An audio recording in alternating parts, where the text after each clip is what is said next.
믿습니다. 아멘.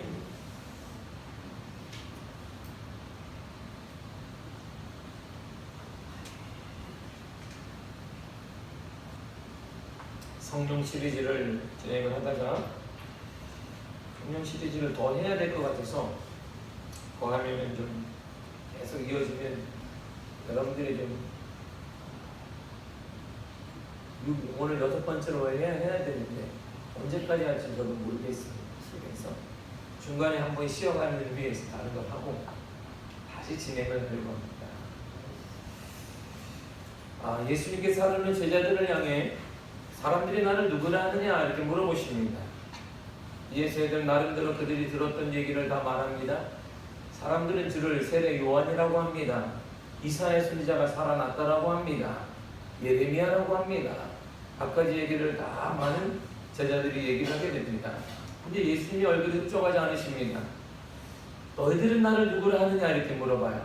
다른 사람들한테 들었던 거 말고 너희들은 나와 같이 밥도 먹고 잠도 같이 자고 함께 동거동락했는데 너희들은 나를 누구라고 하느냐라고 물어보았을 때 그때 모든 제자가 잠잠할 때 오늘 베드로가 말하기를 주는 그리스도시요 살아계신 하나님의 아들이십니다 이렇게 얘기해요.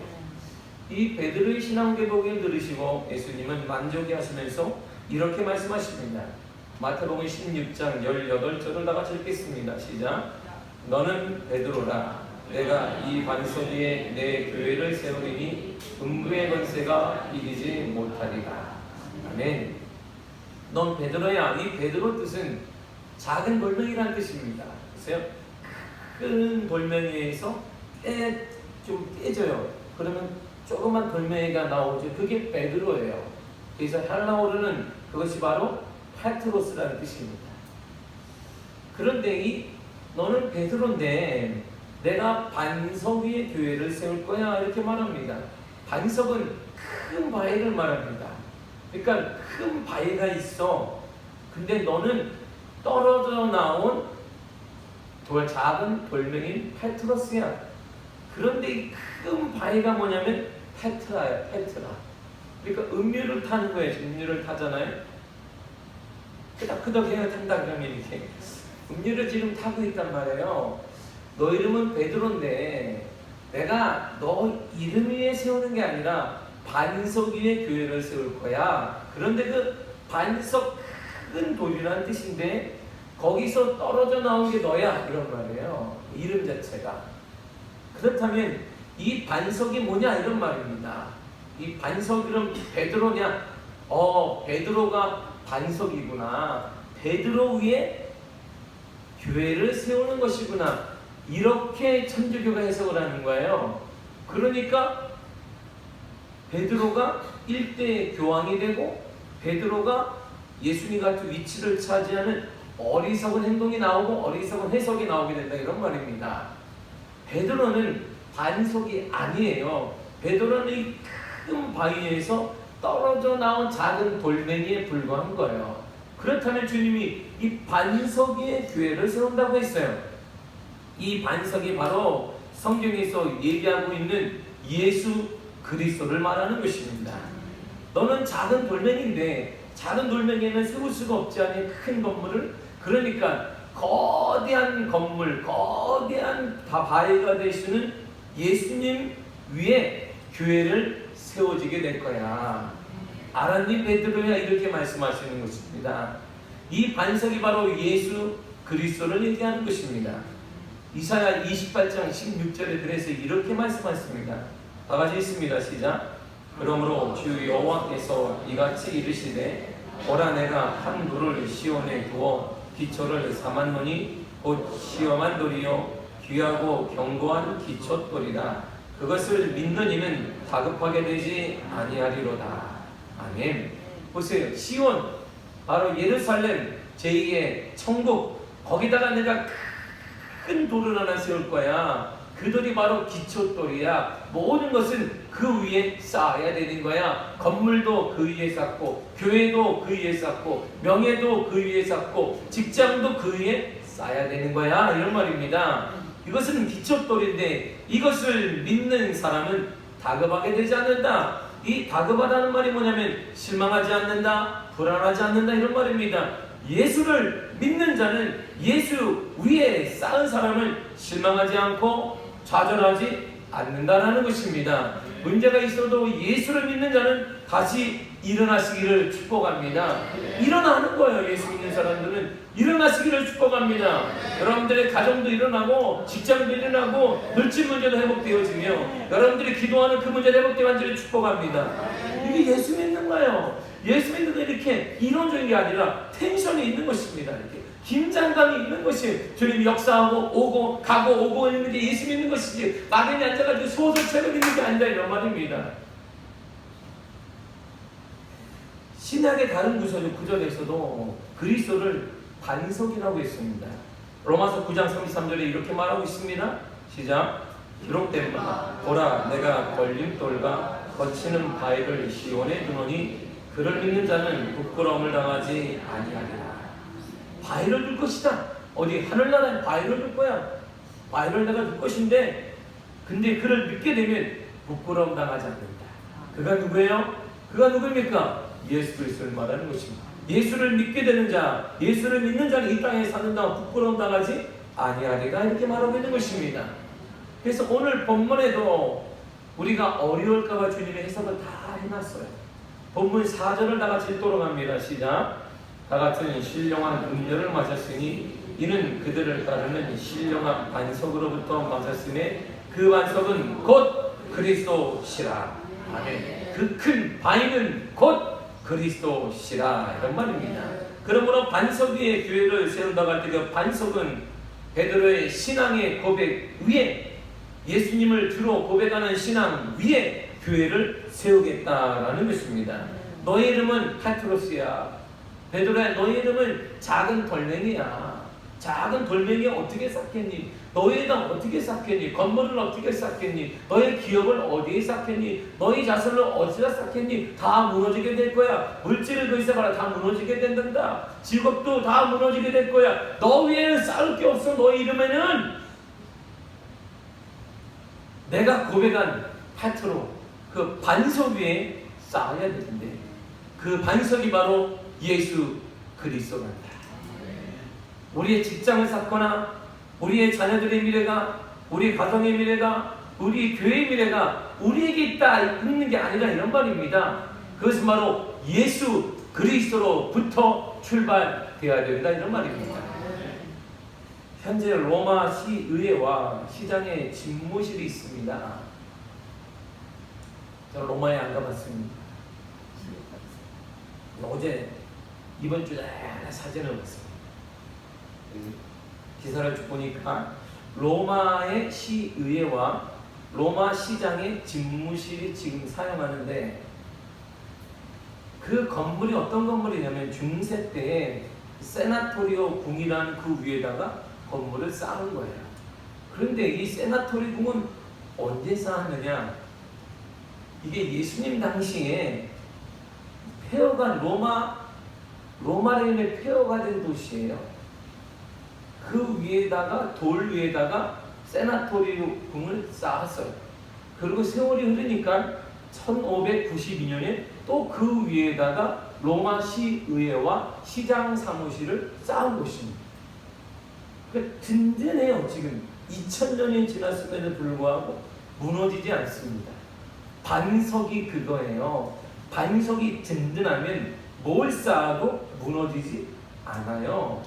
우리 건물 곳에 대부분 20-30년 되면 다 무너져요. 비도 주르륵 셉니다. 50년 된 건물 찾기가 쉽지 않습니다. 왜? 반석이 밑에 있는 기초돌이 든든하지 않기 때문입니다. 그러나 로마 현재 우리에게 보여주는 로마시 의회와 로마 시장 사무실을 보면 2000년 전에 반석 위에 쌓은 거예요. 그게 지금도 실존하며 지금도 든든하다고 말하고 있습니다. 반석이 이렇게 중요한 거예요. 기초돌이 이렇게 중요한 것입니다. 하나님은요, 물이 없어서 목말라하는 이스라엘 백성들을 향해서 그들이 불평합니다. 사막에 나를 왜 데리고 왔느냐? 모세 네가 우리를 사막에 내려면 거의 물이 없지 않느냐 계속 불평하게 돼요. 그랬더니 하나님께서 이런 은혜를 허락하십니다. 출애굽기 17장 6절을 다같이 읽습니다. 시작.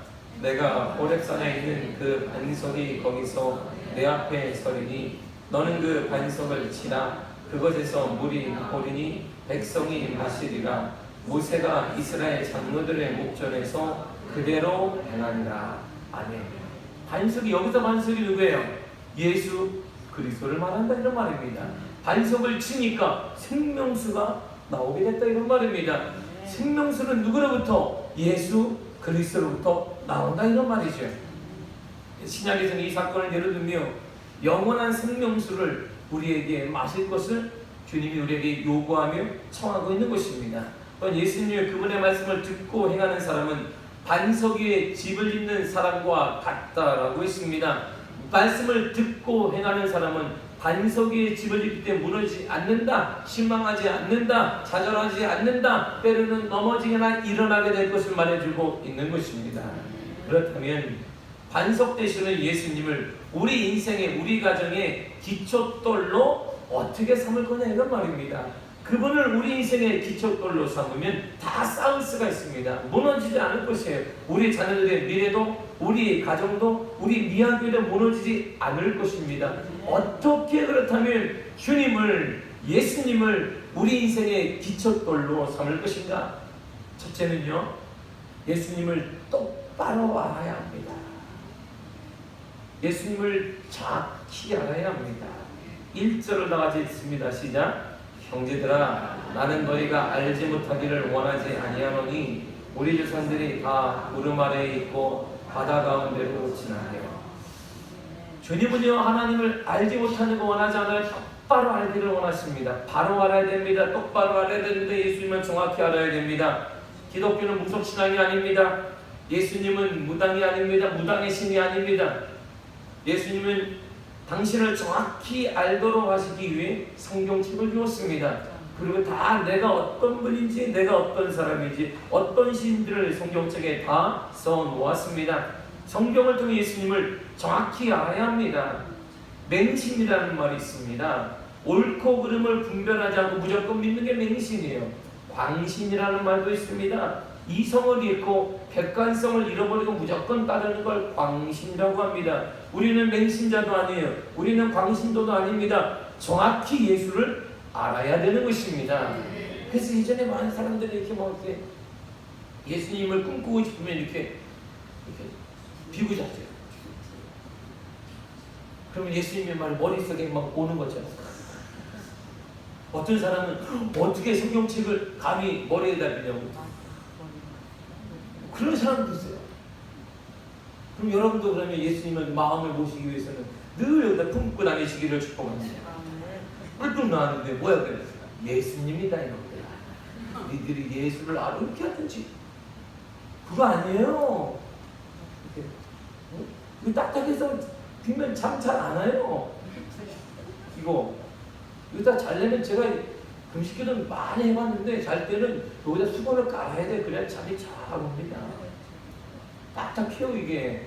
수건을 깔면 이게 주님도 포근하시고 나도 포근해서 잠이 잘 오는 거예요? 그거 아니에요. 예수 믿는 건 이렇게 어리석은 거 아닙니다. 예수 믿는 거 이렇게 막 하는 게 아니에요. 우리는 바보처럼 믿는 것도 아니고 무당을 믿는 것도 아닙니다. 예수를 정확히 알고 정확히 믿어야 되는 것입니다. 시편 기자가 이렇게 얘기했습니다. 90편 5절과 6절을 나와서 읽겠습니다. 시작. 여호와여, 주께 생각하신 일이 어찌 그리 크신지요. 주의 생각이 매우 크시니 어리석은 자도 알지 못하며 무지한 자도 이를 깨닫지 못하나니. 하나님의 은혜가 얼마나 큰데, 하나님의 역사가 얼마나 큰데 어리석은 자는 몰라요. 어리석은 자는 몰라요. 그래서 호세아 선지자가 내 백성이 지식이 없어 망한다고 했습니다. 하나님을 알지 못하니까 망하는 것이에요. 하나님을 정확히 알지 못하면 망하는 것입니다. 하나님을 알지 못하면 정확히 똑바로 알지 못하면 우리 인생이 망한다는 것입니다. 이 땅의 유일한 구원자는 예수 그리스도 외에는 없습니다. 그래서 예수 그리스도 이름의 뜻이 자기 백성을 죄에서 구원하시기 위해 기름 부음 받은 자 이런 뜻입니다. 예수님은 구원의 반석이십니다. 예수님은 능력의 반석이십니다. 예수님은 다음 세대의 반석이십니다. 예수님은 물질의 반석이십니다. 예수님은 건강의 반석이십니다. 예수님은 여러분 인생의 반석입니다. 우리 가정의 반석입니다. 우리 교회의 반석입니다. 다른 말로 하면 예수님은 구원의 기초돌이며 출발점이라 이런 말이에요. 예수님은 능력의 출발점이십니다. 예수님은 물질의 출발점이에요. 예수님은 다음 세대의 부흥의 출발점입니다. 예수님은 건강의 기초돌입니다. 우리가 이것을 믿지 못하고 이것이 우리 신앙으로 나오지 못하고 이것이 믿어지지 않는다면 우리 신앙 출발한 게 아닙니다. 습관적으로 앉아있는 것이에요. 앉아있으니까 항상 감정을 타는 거예요. 앉아있으면 항상 계절을 타는 것입니다. 뜨거울 때가 있고 식을 때가 있고, 내가 감정이 좋으면 주님이 좋은 것 같고, 내가 안 풀리면 주님이 서운한 것 같고, 더 이상 깊어질 수가 없게 되는 것입니다. 주님을 똑바로 하시기를 바랍니다. 예수님을 기초돌로 삼기 위해서 두 번째는 그분을 내 안에 모셔야 됩니다. 그분을 내 안에 모셔야 돼요. 예수를 찬양할 때 주 예수 내 맘에 들어와 계신 후, 그 다음에 가사가 뭐예요? 변하여 새 사람 되고. 모셔야 변하는 거예요. 모셔야. 성경은 내 안에 모시는 방법을 이렇게 얘기해요. 그러면 어떻게 모실 수 있을까요?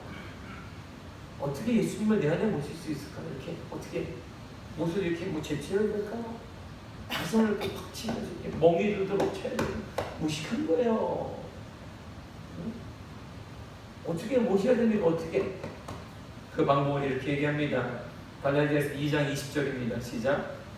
내가 그리스도와 함께 십자가에 못 박혔나니 그런즉 이제는 내가 사는 것이 아니요 오직 내 안에 그리스도께서 사시는 것이라.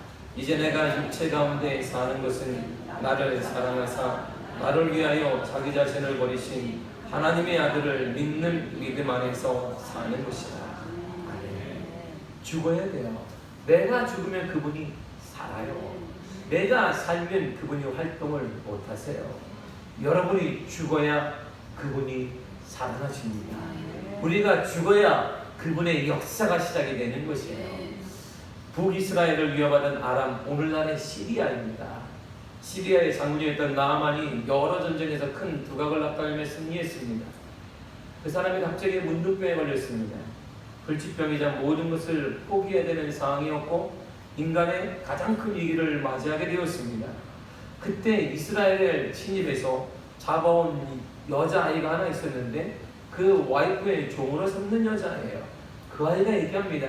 내가 사람들의 얘기를 들으니 우리나라에는 엘리사라는 선지자가 있습니다.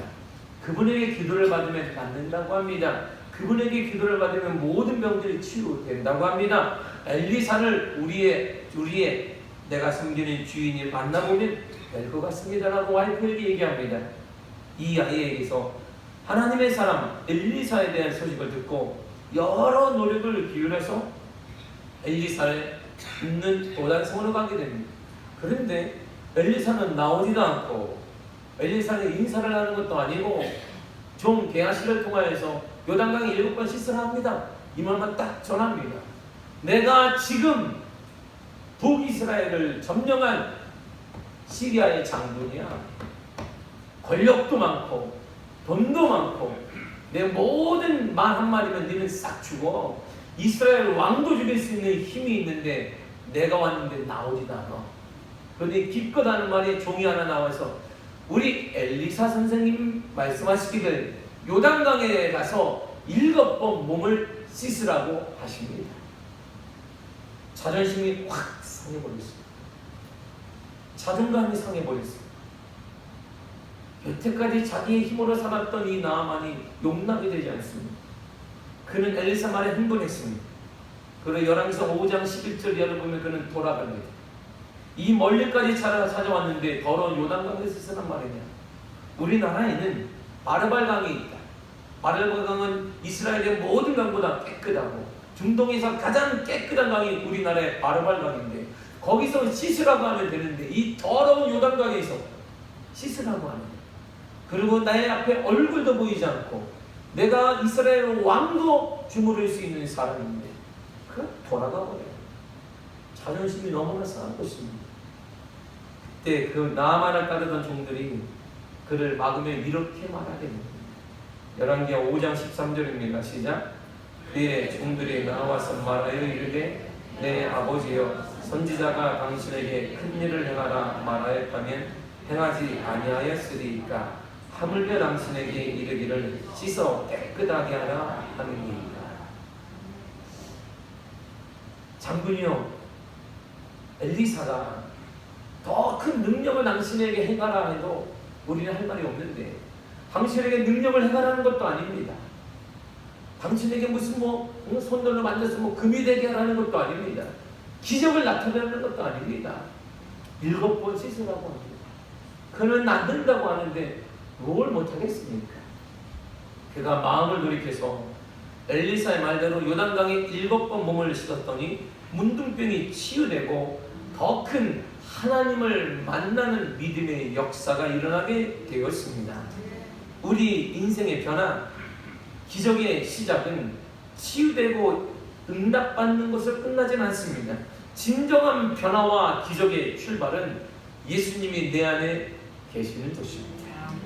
현상이 변화되는 것도 좋지만 가장 큰 기적은 예수님이 우리와 동행하시는 것입니다.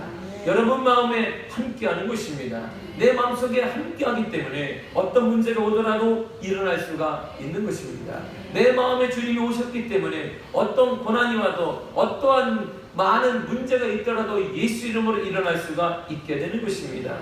내 안에 계시는 것을 성령 충만이라 말하는데 성령 충만은 궁극적으로 우리 안에 계시는 예수님께서 우리의 삶의 모든 부분을 지배하는 걸 말하게 됩니다. 그분이 내 안에 계시니까 내 삶을 지배하는 거예요. 내 생각을 지배하고 내 언어를 지배하고 내 가정을 지배하고 내가 일터를 지배하고 내 물질을 지배해서 풍요롭게 만드는 현상, 바로 그것이 성령 충만인 것입니다. 성령 충만하시기 간절히 축복합니다. 그래서 우리는 나오는 게 있어요. 그분이 내 안에 계시면 우리는 그분 한 분으로 만족한 삶이 무엇인지 알게 됩니다. 그래서 이렇게 말해요. 예수님 한 분으로 충분합니다. 충분하십니까? 충분하십니까? 예수님도 좋은데 우리는 꼭 귀에 붙어요. 좋지요. 충분한데 그분이 이것까지 주면 더 좋을 것 같습니다. 뭐라도 이렇게 지어지면 더 좋을 텐데 안 줘도 상관은 없으나 나는 안 줘도 예수님을 사랑하고 믿습니다. 그런데 그분이 이것까지 주신다면 내가 더 항상 붙어요. 뭔가 성령 충만은 조건이 없습니다. 그냥 예수님 한 분으로 기쁜 거예요. 예수님 한 분으로 충만한 것입니다. 그래서 늘 입이 나오는 거예요. 예수님은 충분합니다. 그 얼굴이 밝아져요. 어떻게 알 수 있느냐? 얼굴을 보면 알 수 있습니다. 여러분들 얼굴을 찜질할 때 어떻게 하나? 창세기 하신다. 다 참 창세기 올까요? 시작. 창세기. 그러면 충분한 것 같습니다. 여러분 예수님 안에 보셔야 돼요. 예수님 우리 인생의 주춧돌을 삼기 위해서 세 번째로 예수 그리스도의 뜻대로 살면 됩니다. 여러분 내가 안 하면 다 안 합니다. 이 사회가 망가져가는 이유는 내가 안 해도 누군가 하겠지라는 생각이 지배하기 때문입니다. 나 하나 정도 안 한다고, 나 하나 정도 질서 안 지킨다고, 나 하나 정도 불법을 저지른다고 이 나라가 이상해지겠었는데 이 나라가 이상해졌어요. 이 나라가 이상해졌다 이런 말입니다. 누구의 책임이냐? 우리의 책임입니다. 교회도 마찬가지입니다. 내가 안 해도 다른 분들이 하겠지. 아닙니다. 내가 안 하면 다 안 합니다. 내가 기도 안 하면 다 안 합니다. 내가 봉사하지 않으면 다 안 합니다. 내가 전도하지 않으면 아무도 하지 않습니다. 내가 다음 세대의 부흥을 위해 헌신하고 행동하지 않으면 모두 생각만 한다면 다 생각만 하고 끝나는 것입니다. 그래서 김대중 씨가 한 말이 그거예요. 행동하지 않는 양심은 양심이 아니다. 그랬더니 젊은이들이 그때 불을 듯 일어난 것입니다. 이 나라가 어떻게 말하지 마라. 이 나라가 그거 말하지 마. 행동하지 않는 양심은 양심이 아닌 거야. 당신들은. 그랬더니 그때 젊은이들이 불을 듯 일어났습니다. 거짓과 불법과 잘못된 제도를 고치겠다라고 불을 듯 일어나 직접 희생을 치르고 민주화가 앞당겨진 것입니다. 행동하지 않는 양심은 양심이 아닌데 이 한마디에 조국이 움직였어요. 일제 때 이 땅에는 3천만 명이 살았습니다. 그런데 5명이 나라를 팔아먹었습니다. 모든 사람들이 얘기했습니다. 설마 5명이 나라를 팔아먹겠어. 우리가 있는데 나머지 우리가 눈을 뜨고 있는데 나라를 5명이 팔아먹었어요. 500만 명의 학도병에 강제로 전쟁터에 끌려가 죽었습니다. 40만 명의 조선의 젊은 처자들이 위안부라는 명목하에 성노예로 끌려갔습니다. 모든 사람들이 얘기했습니다. 우리가 시뻘겋게 눈을 뜨고 있는데 그 일이 단어가 있어. 됐습니다. 행동하지 않으면 역사가 일어나지 않는 것이에요. 누구나 지켜보았습니다. 우리가 3천만 명이나 되는데 어떻게 이런 일이 일어날 거야? 어떻게 나라를 팔아먹어? 그 사람들이 우리가 지금 3천만 명이 지금 눈을 부라리고 있는데 우리 딸아이들을 누가 잡아가? 다 잡아갔어요. 젊은 아이들은 학도병으로, 젊은 처자들은 성노예로, 5명은 나라를 팔아먹고 있습니다. 내가 행동하지 않아도 누가 하겠지. 역사가 증명합니다. 내가 행동하지 않으면 아무도 안 한다는 걸 역사가 증명해주고 있습니다. 우리나라 역사가 지금 버젓이 증명해주고 있습니다. 내가 행동하지 않으면 아무도 행동하지 않습니다. 내가 주님 뜻대로 살지 않으면 아무도 주님 뜻대로 살지 않습니다. 우리 세대가 주님 뜻대로 살지 않으면 다음 세대는 절대 하나님의 뜻대로 살 수가 없는 것입니다. 되겠지. 우리는 못 살았으나 제가요 미국에 있을 때 목회할 때 1세대 목사님들이 대변을 해요. 1세대 목사님들이 한국에서 그 열정을 가지고 한인교회를 막 부흥시킨 거예요. 그리고 이제 이분들이 은퇴를 하니까 이분들의 고민이 그거예요. 2세에게 교회를 넘겨주자면 얘들은 셀러리맨이에요. 2세 목회자들이, 미국에서 태어난 목회자들은 다 그래서 5시가 되면 퇴근해. 죽어도 상관없어. 왜? 나 퇴근이니까 연락하지 말라는. 다음날 장례식 가면 되지. 출근해서. 왜 전화 안 하는 거야? 왜 전화도 안 하고. 신방 퇴근했다고 나. 그러니까 1세 목사님들을 볼 때 셀러리맨이에요. 그리고 연봉은 무지 높아요. 미국은 학위에 따라 연봉이 달라지기 때문에 박사학위를 따고 영어를 하게 되면 담임 목사님만큼 하다. 이 연봉 1억이 우스운 거예요. 그러니까 근데 짠짠한 셀러리맨들이에요. 영어 사랑하는 마음 물으면 안 돼요. 그러니까 1세 목사님들이 이렇게 하면서 교회를 어떻게 할까? 교회를 어떻게 할까? 그리고 조국교회를 계속 보는 거예요. 조국에서 누굴 데리고 한국에서 데려와야 돼. 이거 데리고 오면 미국 문화를 또 몰라요. 그러니까 어떡하지? 그러면서 늘 이분들이 하는 얘기 있습니다. 제가 늘 배웠어요. 제가 이분들 앞에 놓고 내가 막 뭐라고 해서 어른들한테 내가 목회할 동안 사람에게 타협하고 사람의 눈치 보며 목회를 했습니다. 다음에 올 우리 목회자들은 하나님의 눈치를 보며 목회를 꼭 해주기를 바랍니다. 저는요 거기다 대고 막 뭐라고 그러지? 창피한 줄 아십시오. 그렇게 전 세대가 그렇게 해놓고 다음 세대가 잘 되리라. 천만의 말씀이요. 천만의 말씀. 죄악입니다. 목사님들 죄를 보는 것입니다. 그렇게 다 만들어 놓고 다음 세대는 잘해라. 어떻게 잘해? 어떻게? 그렇게 다 물들어 있는데 사랑하는 성도는 마찬가지입니다. 우리 세대는 그렇게 그래 대충 이렇게 살았지만 너희 세대에는 하나님의 거룩한 복음 말씀대로 살고 천만의 말씀이에요. 우리 세대가 하나님의 말씀대로 주님 뜻대로 살지 않으면 다음 세대는 절대 주님 뜻대로 살 수 있지 않습니다. 여러분 자체를 위안하는 것이지 현실입니다.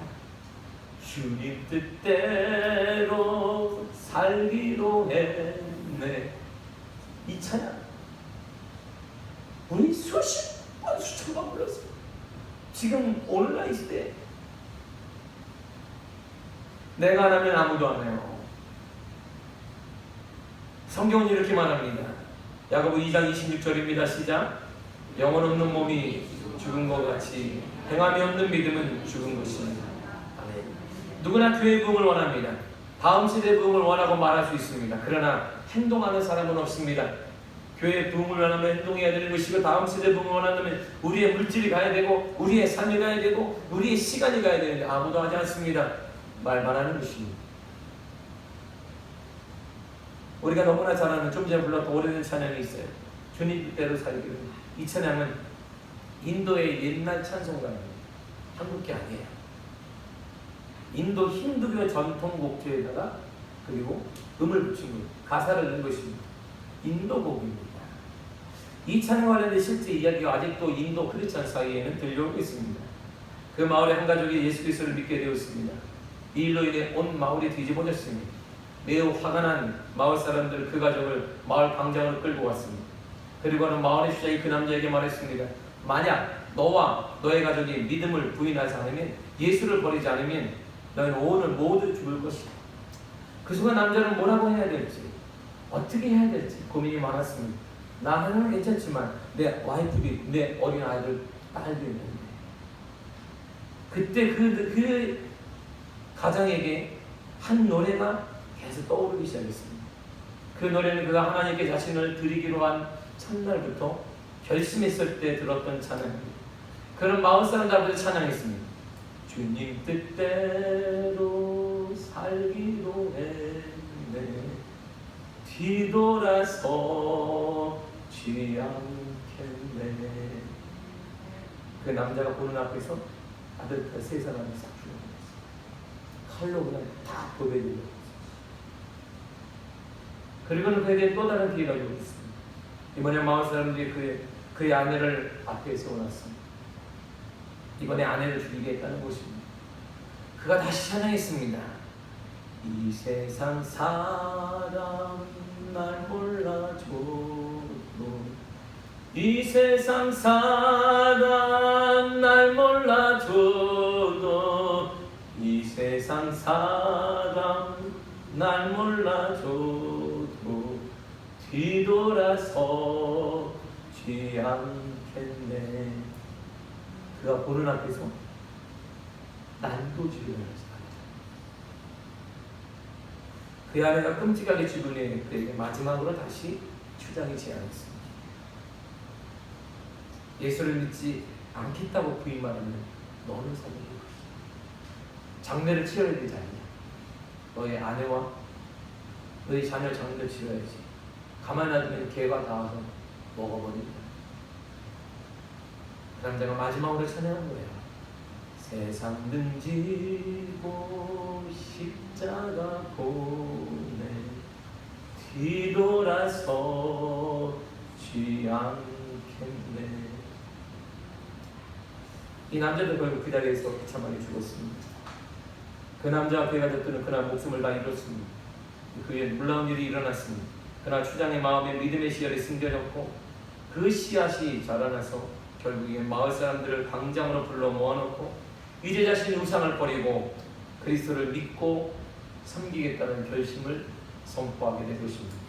그래서 인도에는 지금도 적지 않은 크리스찬들이 존재하는 것입니다. 인도에는 도마 기념교회가 있고 인도에는 우리가 상상하지 못하는 생명을 걸고 복음을 지키는 믿음의 사람들이 존재합니다. 선교사님들이 가끔 저에게 동영상을 보내요. 근데 이게 지금도 일어나나? 예수를 믿고 있는데 인도 사람들이 예수를 믿어요. 마을에는 경찰이 있습니다. 근데 이 장칼을 들고 이걸 툭툭 찔러요. 이렇게. 크리스찬들. 그런데 경찰이 가만히 있으면 2017년도에 이런 일이 벌어져. 칼로 찔러도 가만히 있어. 살려달라고 크리스찬들이 막 도망가고 있는데 양쪽에 다 막아요. 경찰은 가만히 있고 죽음을 죽는 것이. 인도 크리스찬들이 그렇게 신앙을 지키고 있는 것이. 그렇게.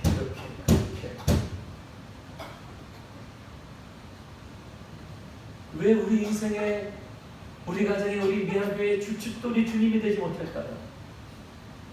그분 위에 있으면 완전하고, 그분 위에 있으면 든든하고, 그분 위에 있으면 무너지지 않는데 왜 우리는 또다시 무너지고 또다시 무너지고 또다시 계속 무너지게 될까요?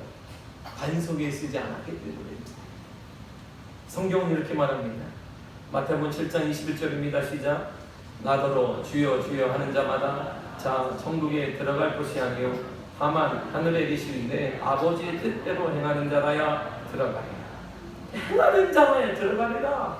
아버지의 뜻대로 행해야 들어가는 것이지 말한다고 되는 게 아닙니다. 말은 누구나 할 수 있습니다. 교회를 사랑합니다. 교회 부흥을 원합니다. 우리 가정이 잘 되기를 원합니다. 다음 세대의 부흥을 원합니다. 다음 세대 잘 되겠죠. 누구나 다 말할 수 있어. 누구나 다 얘기할 수 있습니다. 다음 세대의 부흥은 말한다고 되는 게 아닙니다. 거기 우리의 물질이 가고 우리의 시간이 가고 우리의 눈물과 기도가 심겨질 때 다음 세대의 부흥이 일어나서 우리가 하늘나라 갔을 때에도 우리 이 땅에 남아있는 다음 세대를 통해 거룩한 부흥의 역사가 사회에 영향을 주는 인재가 우리 교회를 통해 나오게 되는 것입니다. 어떤 상태에 대해서 동의하고 마음이가 우리는 공감할 수 있습니다.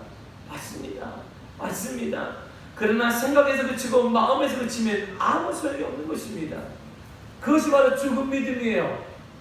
옳습니다. 그거 죽은 믿음입니다. 죽은 믿음에는 절대 변화가 없습니다. 절대 체험이 없습니다. 왜일까요? 하나님이 계시지 않기 때문에요. 그 가운데 하나님의 역사가 없기 때문인 것입니다.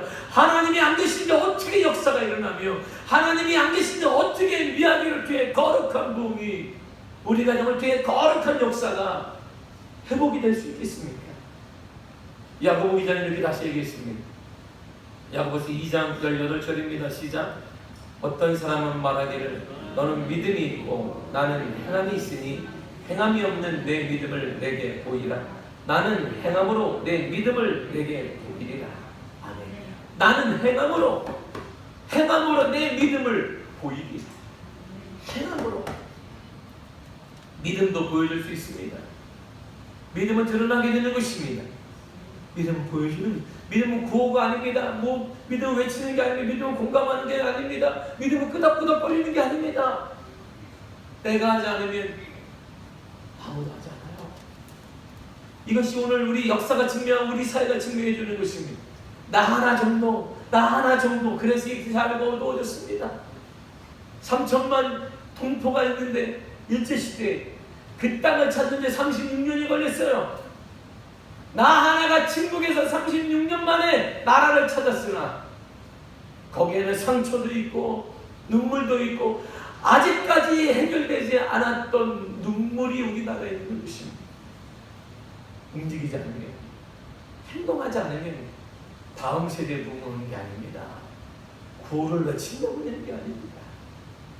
우리가 그곳에 시간과 물질과 기도가 따라가야 거룩한 부흥의 역사가 임하게 되는 것이고, 이런 부흥의 은혜를, 부흥의 역사 우리 모두가 보았으면 좋겠습니다. 할렐루야. 아브라함은 백세에 낳은 이삭을 번제로 바치라는 명령을 받았습니다. 이에 대해 성경이 이렇게 말해주고 있습니다. 마지막으로 야고보 2장 21절과 22절을 다 같이 읽습니다. 시작. 우리 조상 아브라함이 그 아들 이삭을 제단에 바칠 때에 행함으로 의롭다 하심을 받은 것이 아니냐. 내가 보거니와 믿음이 그의 행함과 함께 일하고 행함으로 믿음이 온전하게 되었느니라. 아멘. 믿음과 행함은 두 개가 아니라 하나이다. 이런 말이에요. 하나입니다. 예수 그리스도가 우리의 반석이시고 그 위에 우리의 가정을, 우리의 교회를, 여러분들의 일터를 쌓으시기를 바랍니다. 그리스도를 똑바로 하셔야 됩니다. 그리스도를 내 안에 모시기를 바랍니다. 그리고 예수님의 뜻대로 살아가는 믿음이 있기를 간절히 축복합니다. 기도하겠습니다. 우리 다 같이 믿음으로 함께 통성으로 기도합니다. 하나님, 주님을 바로 알게 하여 주옵소서. 내 안에 주님을 모시기를 원합니다. 내가 죽어야, 내 고집이 죽고 내 욕심이 죽어야 그리스도를 모실 수가 있습니다. 주님, 나를 용서하여 주옵소서. 주님의 뜻대로 살기를 원합니다. 하나님의 뜻대로 살아가는 것, 바로 그러할 때 주님이 내 안에